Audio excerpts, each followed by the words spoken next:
sustainability advisor to the Truvia business, I had an opportunity 2 years ago to first start looking at what you were doing. I was pretty impressed. But as we all know, there's a lot further that needs to be done. So Zanna, hi. As leader of the Truvia global business, you're releasing an update report on your sustainability program. Can you tell us about that and how you started and where you've got to? We're excited to update our sustainability report and progress against our metrics. We started over 7 years ago and developed a business where we had the opportunity to build a supply chain from scratch. And when we did that, we really took sustainability as a core pillar of that business. It's actually foundational. So we set out to say, how do we run this business? And then our sustainability program came to be, and it really is set on 3 pillars. The first one being sourcing and sourcing responsibly. And this involves working with farmers on a sustainable agricultural standard. The second pillar is stewarding natural resources. And we steward natural resources, of course, to take care of things like carbon, waste, water, and land management. And the third pillar is sharing.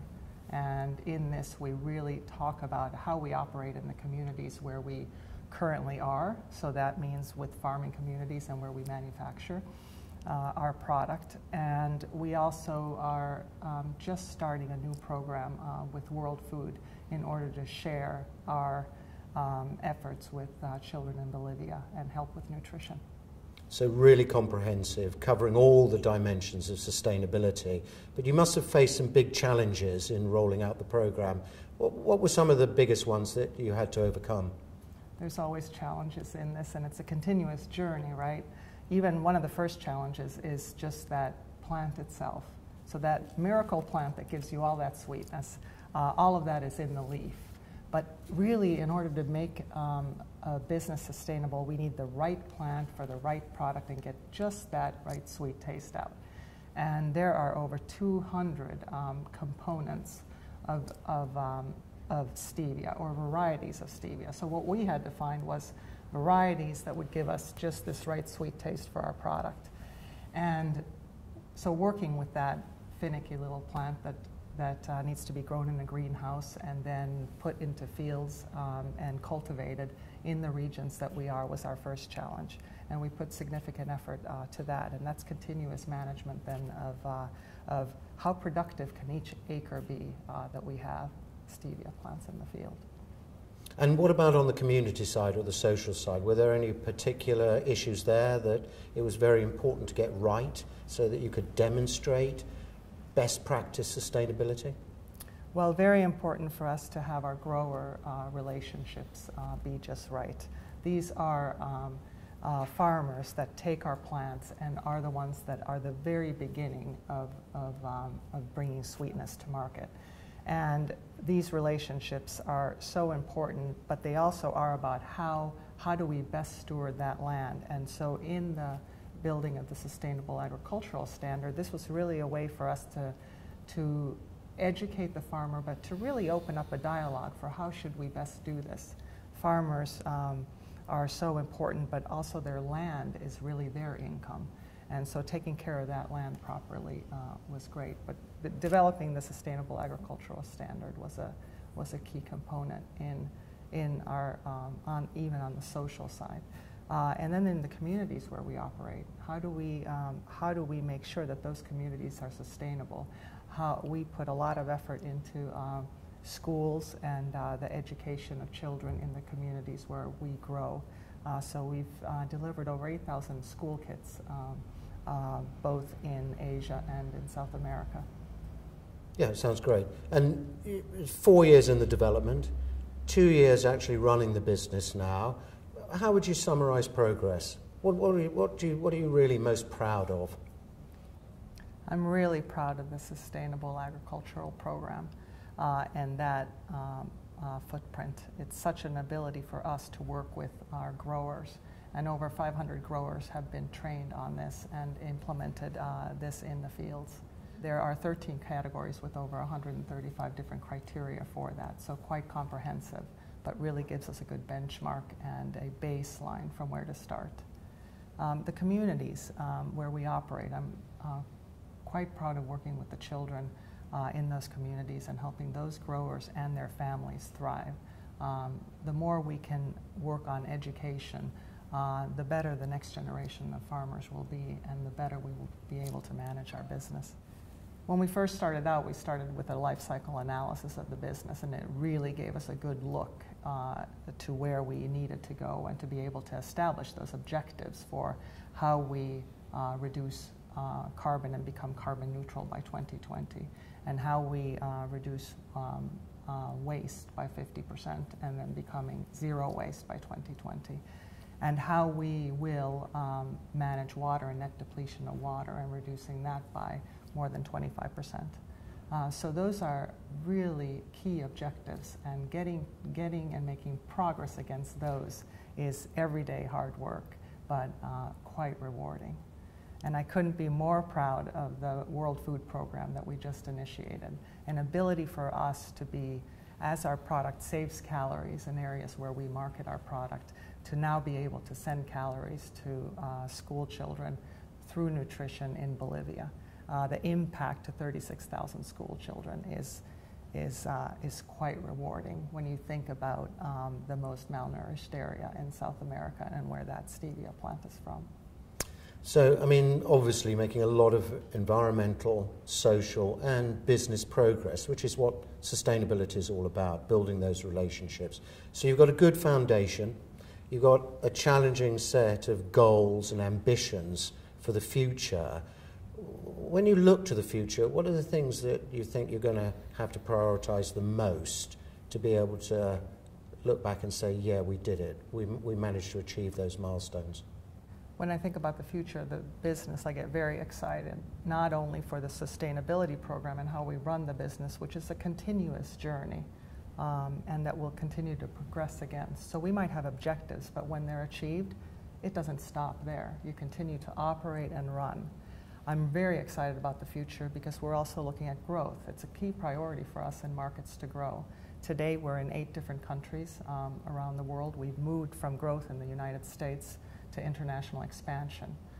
We're now in the UK, Italy, France, and Spain, as well as Venezuela and Mexico. So our ability to continue to grow, to be able to provide zero-calorie natural sweetness to our consumers also gives us the ability to enable farmers for more income on their crops, to be able to help people with nutrition and managing sugars and calories globally. So it just feels exciting to think about the future, and as we impact these different areas that are key to people's livelihood. Just as a final summary, just tell us a little bit more about how you're hoping consumers and that end of the supply chain can get involved, get engaged, and help you build this better sustainability program. The third pillar of our sustainability program is sharing. In the end, consumer engagement becomes very important for us, not only engaging with the product, but actually engaging on our business. So sharing a sweet future is a core component of the third pillar of our sustainability program, which enables consumers to actively be with us in Bolivia for 36,000 children. There are ways to interact with them online in terms of sending notes to these children, but most importantly, a way to also contribute and help to share so that we get better nutrition in the schools in Bolivia for these children. And consumer engagement becomes so critical for even telling the story of our field to table program. If we can get engaged about talking about how this beautiful leaf turns into a sweet taste that people can enjoy at the same time that they're managing sugars and calories, and we can get engaged on this story, that's fabulous.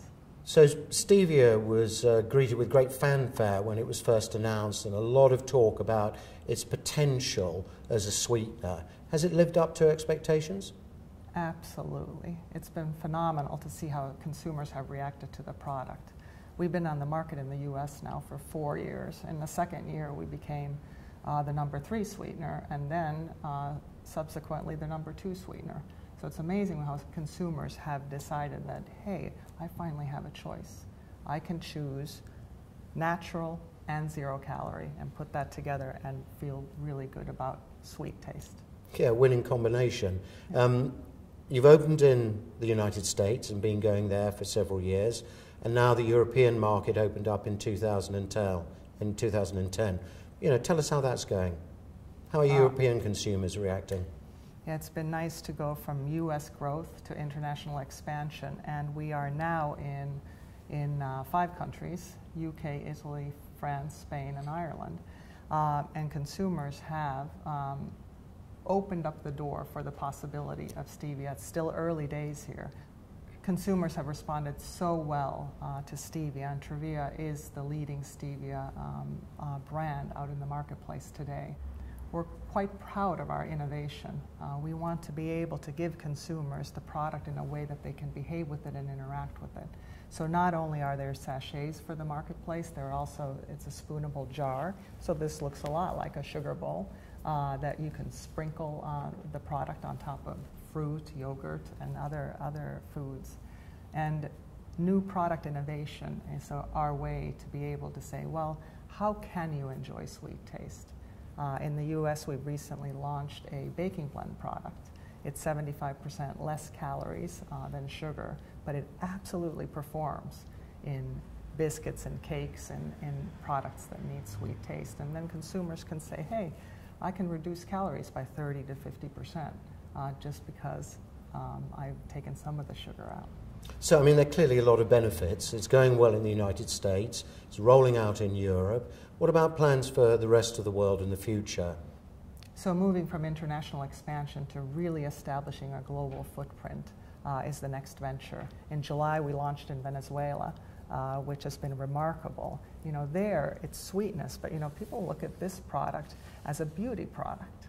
And it's interesting to denote how the same product that's so simple to talk about, natural 0-calorie sweetness, can be then perceived by consumers in a different way. So you actually introduce it differently even though the product is core. Venezuela, also Mexico, and Canada has just approved as well. So certainly moving in the Americas and then beginning to fill in the rest of Europe and looking at Asia in the future as well. Okay, so we've been talking about Truvia as a consumer product and as a sweetener, but what about the other sides of the business? What about other ingredients that it can be used in? Truvia has made great progress in working with the food industry. The versatility of Truvia as an ingredient in different applications. It can be used in yogurts and beverages with different companies. Sprite and Nestea have reduced calories by 30%, while someone like Smucker's in the United States have put it in their no sugar added jam. And it's really a great way for the food industry to balance out the nutrition profile of foods. Okay, another important part of the market is having consumer confidence. What can you say to consumers about the quality of the product and the responsible sourcing efforts that you're making as part of the sustainability program? Well, to be an ingredient in the food industry, quality is not a negotiable. High quality standards that we set out from the very beginning when this product first came to market for our customers are paramount. The food and beverage industry needs to be able to analyze the product. They need to be able to know exactly what that product is before they have the confidence to put it in their foods and beverages. In any sustainability program, one always hears a lot about corporate social responsibility, but it's a term that is misused, that a lot of people are sceptical about. What does corporate social responsibility mean for the Truvia business? I think it helps to first start by just breaking down what that term itself means. And so doing things responsibly means making wise decisions for the long term. Management decisions, business decisions, social decisions. And so we're looking for programs with purpose, whether they are programs that we are implementing and designing ourselves, so the social components of our ag standard, or whether they are programs that we can enter into that have a broader social good. Obviously, in terms of the farmers and the processors, the growing communities, it's critical for them that they get a fair price, that they know that you're a responsible, reliable, helpful business partner. Is that all that they're expecting of you, or is there more? Well, that's where it starts. I mean, they have a need and a right to have a good, strong personal economy. And so the tools that we have in place to help take out some of the volatility in their system, give them better expectations for supply and demand, and having pricing structures that really are fair, that's baseline. But then it also goes beyond that. These are small family farmers who have children, and so there are other parts of their family, and there are ways that we can help to provide assistance and support so that it's not just about the people who have their hands in the dirt, but also about their families. So clearly the relationship between the Truvia business and the farmers and growing communities is a diverse and multi-strand one. Can you tell us a bit more about some of the other types of support that you're giving to them? Sure. So schools are such a central part of any community that has really become a focal point for a lot of the activity that we're doing. So whether it's in China or in the Misiones region of Argentina, we have some 700 children of our growers, and they lack basic tools to be able to get an education. And so there are resources, there are materials that we provide to help give them the infrastructure to be able to learn and continue, so that can be their focus. So making a lot of progress in Argentina. Tell us about other parts of the world and how these partnership relationships are working there. Well, we're at a stage of our business now where we've really started to think more broadly, how can we share? And with that, we started to look into the World Food Program. Very like-minded missions, and we have a commitment to the South America region in general. And so that led us to Bolivia, which is one of the most at-risk countries, and specifically around undernourishment. And so there seemed to be a really good inverse relationship with what our brand is about reducing calories, and then in a sense, giving those calories to these children in the form of nutrition. So we just launched this last World Food Day, a program with the World Food Program for a 3-year period in Bolivia. And as I understand it, the program's not just between you, the Bolivian communities and the kids and their families, but also with consumers. How are you hoping that consumers are going to be involved in helping strengthen what's happening on the ground? Well, for us, the commitments that we have around sustainability are not something we're tacking on to our business or our brand. And so that's why it's really important that as we evolve with this program, people understand that that's directly associated with our brand values, and then to give them the opportunity to actually enter in and engage with that and participate.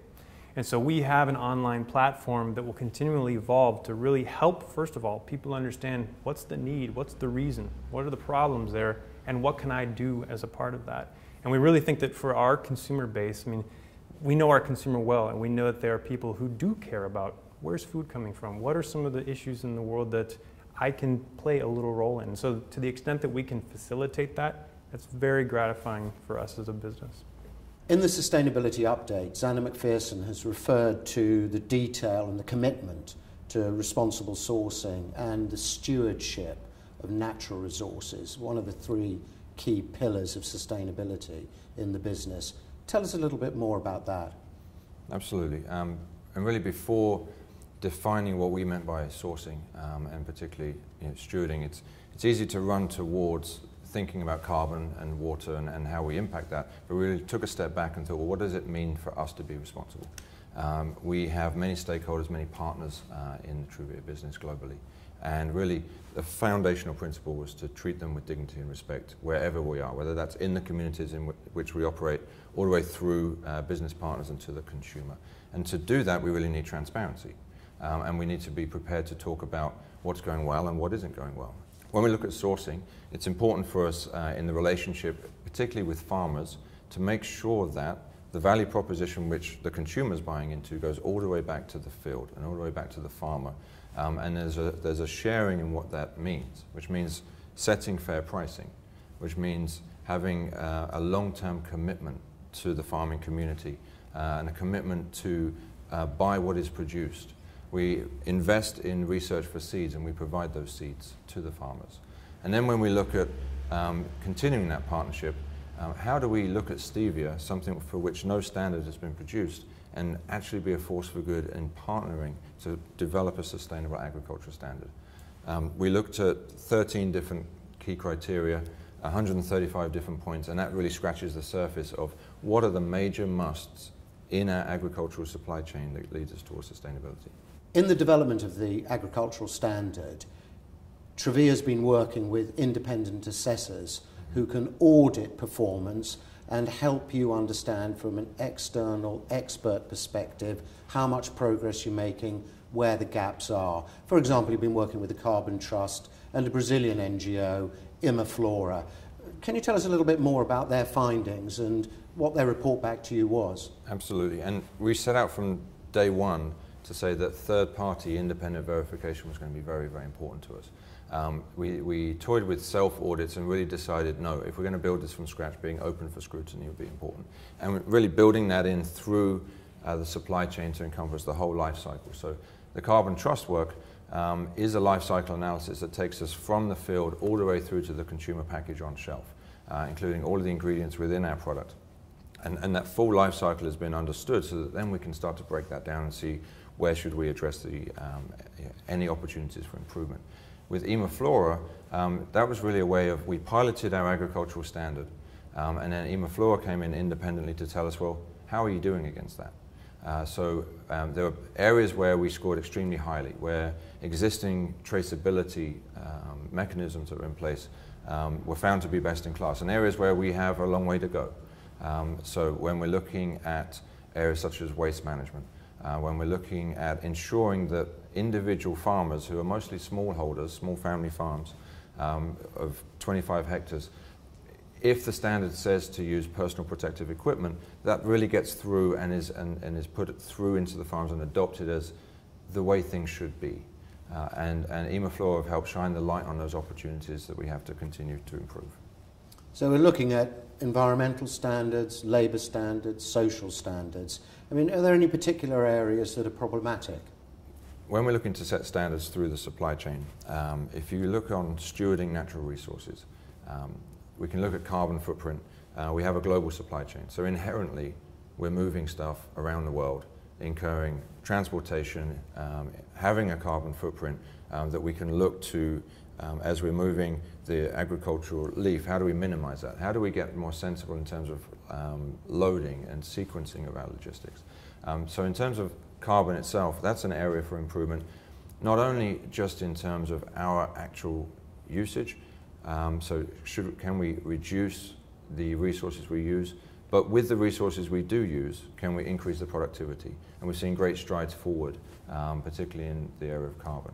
When we look at water, this product, the leaves that contain the sweet components, to extract that sweetness, you steep them in water just like you would tea, which means we're using a lot of water on an industrial scale. And so we're very, very careful to, if that water, when it goes back into the system, it goes back in the way and in the condition that we took it. But more importantly, we don't want to be a net deficit in the water table. And so we need to minimize the net depletion of water resources. And those are two really important focuses for us. And I mean, most of the planting is going on and the farming is going on in Argentina and in China. Is there any differences that you're working with in terms of those two different growing regions? Absolutely. So in Argentina, we're really taking stevia back to its origins in South America. It's been commercially farmed in China for decades to service the Japanese market, where the Japanese consumer has adopted stevia sweetness for some time now. And looking at the different organizational models between the two, cultural models, entirely different considerations. So what we found by working with a cooperative in South America, and it's a cooperative of smallhold farmers and families that are represented, that model where you become passionate for stevia and passionate for Truvia really works. We found that wasn't existing in a market-based trading environment that pre-existed in China. And so now we found a partner which is a cooperative that can share the same values and the same enthusiasm for quality and same enthusiasm for safety of the workers and also continuous improvement for sustainability. We've been talking about the agricultural standard and performance there, independent auditing. You've talked a little bit about the environmental side of sustainability performance, but I know you've got some really challenging goals and milestones that you want to achieve up to 2020. Can you tell us a little bit more about what they are and what you want to be doing? Absolutely. Actually, it's one of the proudest things that I remember as we started this journey, was getting the team together and deciding on definitive "we will" statements.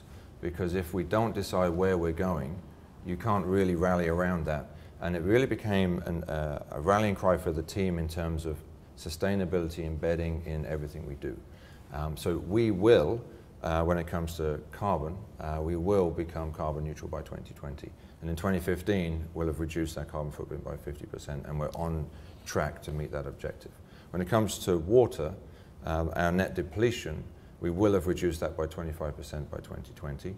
When it comes to waste, throughout our supply chain, we will reduce that by 50% by 2015. And in terms of land use, we really looked back on land and said, as a new crop in the world that's looking to develop in areas that have diversity, have a certain need for biodiversity and ecology, then we need to make sure that the places that we go and encourage development aren't protected areas, are places where it makes sense for that community to be growing a new crop agriculturally. Yeah, and the company's got a responsibility for helping ensure that those very important hotspots of biodiversity or important ecosystems are also protected and conserved. I mean, as you know, in my role as an advisor, I've been very impressed by the rigour, the commitment to whole sustainability performance, and the ambition to keep improving. And I think you've made a lot of progress. But there have also been other areas where I've made recommendations where more can be done. Can you just tell us what more you're going to be doing? Yes, we haven't. What we recognise is that this journey is a journey where we will need to continuously improve. We also recognise that we don't have the answers. And so we need to reach out to stakeholders that have already been on this journey, that have seen other supply chains. And so listening to the farmer, listening to the consumer, and listening to our partners, but then also listening to non-government organizations, other companies, partner companies, even our own industry. We're very proud in our category to be the first to have received Carbon Trust certification. So at the very base level, if we have an aspiration to be a leader, to do that, I think, humbly, we also have to listen and recognize our weaknesses. And so what we'll be going after is, we're in a period of consultation. We're looking to understand the recommendations from industry, from interested stakeholders, and then really continuing to be open for scrutiny, and receive the feedback, and receive the kind of feedback that only your closest allies and friends will tell you, which is the absolute truth, because we're committed to change. Having stakeholders as critical friends is a very important part of maintaining that continuous improvement in performance. One of the advantages that Truvia's had is that it's been able to design the whole process from one end of the supply chain to the other. Tell us a bit about the advantages of doing that and what you're looking to maximise that opportunity. Absolutely. So we did have the luxury of designing this from scratch. Now that's not to say that there weren't, in our growing communities, there's culture, there are alternatives, of course, the next best available crop.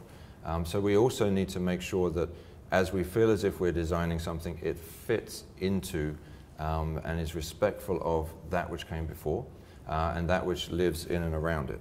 And so whilst it was a blank sheet of paper, it was very much an important thing that we had to synchronize with. As we then plan our supply chain and we think about production facilities and where to locate them, it's informed first by what makes sense with our goals. Obviously, in terms of our commercial goals, part of sustainability is also having a successful business, because then the stakeholders can all line up, which means from the consumer that has a great product that's great quality, because that means that the farmer will have a sustainable source of income. And so that's the life cycle that we've looked at. What makes sense for this, this interrelated set of parts where there doesn't need to be a trade-off between the business goals and the sustainability goals. Well, it sounds really good, and I wish you all the well for the future.